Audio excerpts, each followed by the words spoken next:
बिस्मिल्लाहिर्रहमानिर्रहीम। अस्सलामु अलैकुम वरहमतुल्लाहि वबरकातु।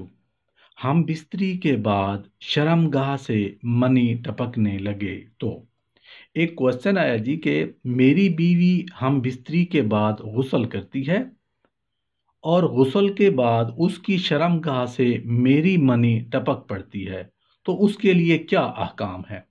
आंसर इसका यह है कि आपकी बीवी को कुछ भी नहीं करना चाहिए, क्योंकि उसको सिर्फ अपनी मनी निकलने से गुस्ल करने का हुक्म दिया गया है, ना कि अपने खामन की मनी निकलने से।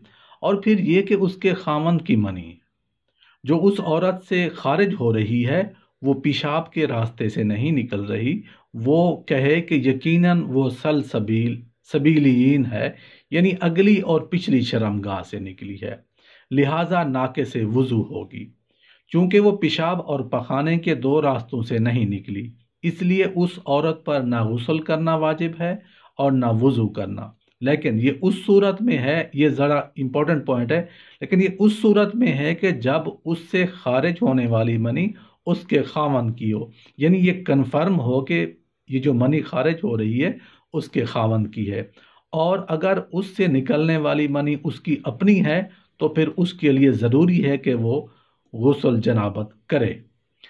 इंसान जब अपनी बीवी से मुजामियत करे और जुनूबी हो जाए तो फिर गुस्ल जनाबत करे। फिर अगर दोबारा उसकी मनी खारिज हो तो उस पर दोबारा गुस्ल करना वाजिब होगा।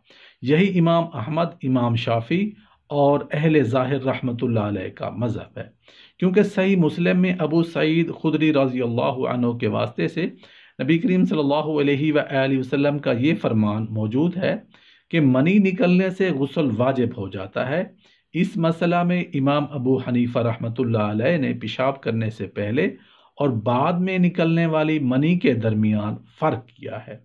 चुनाचे उन्होंने फरमाया अगर उसकी मनी गुस्ल के बाद और पेशाब करने से पहले निकली हो तो उस पर दोबारा गुस्ल करना वाजिब होगा। लेकिन अगर उसने पेशाब किया और फिर गुस्ल किया और गुस्ल के बाद दोबारा उससे मनी का खरूज हुआ तो उस पर दोबारा गुस्ल करना वाजिब नहीं होगा। बहुत ही इंपॉर्टेंट पॉइंट था। मगर फिल हकीकत इमाम अबू हनीफा रहमतुल्लाह अलैह की मज़कूरा तौजीह की कोई दलील नहीं, कि जबकि ज़ाहिर बात यह है कि यकीनन जो मनी खारिज हो रही है ख्वाह पेशाब से पहले हो या उसके बाद, वही मनी है जो जमा की वजह से निकली है, या उसकी मनी की तरह नहीं है जो मर्ज़ जरियान की वजह से मुसलसल निकलती रहती है, और ऐसे मरीज पर गुस्ल वाजिब नहीं हुआ करता। इसी तरह वो शख्स जिसकी मनी ठंडक के सबब से टपके बगैर निकले तो उसमें भी गुस्ल वाजिब नहीं हुआ करता। लेकिन वो मनी जो उस वक्त निकलती है जब मुजामियत करने वाला गुस्ल कर चुका, तो जाहिर है वो वही मनी है जो उस मुजामियत के सबब से निकली है। इसीलिए इमाम अहमद, इमाम शाफी और अहले ज़ाहिर का यही मज़हब है, जैसा कि पहले गुजरा है। ऐसे शख्स पर दोबारा गुस्ल करना वाजिब है। अगरचे औरत तबई तौर पर इन अहकाम में मर्द के साथ शरीक है, लेकिन जब औरत गुस्ल करे फिर उससे मर्द की मनी निकले तो उस पर गुस्ल वाजिब होगा और ना ही वुजू करना ज़रूरी होगा।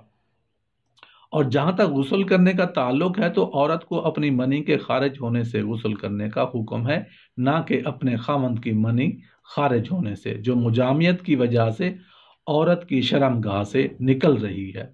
और जहाँ तक वुज़ू का ताल्लुक है तो उस तरह मनी निकलने से वुज़ू के वाजिब होने की भी कोई दलील नहीं है। अगर ये एतराज़ किया जाए कि औरत से निकलने वाली मर्द की मनी औरत के पेशाब पखाना के दो रास्तों में से एक रास्ते से निकली और उन दोनों रास्तों से किसी चीज़ का निकलना नापाकी का सबब होगा, लिहाजा मज़कूरा औरत नापाक हो गई और उस पर गुस्ल भी वाजिब हो गया, तो इस एतराज़ का जवाब यह है कि मज़कूरा औरत से निकलने वाली मनी पेशाब पाखाना के रास्तों के अलावा एक तीसरे रास्ते से निकल रही है, क्योंकि औरत के जमा का रास्ता पेशाब वाले रास्ते से मुख्तलिफ है। उस रास्ते से निकलने की वजह से नजस नहीं है और ना ही नाके से वुज़ू है।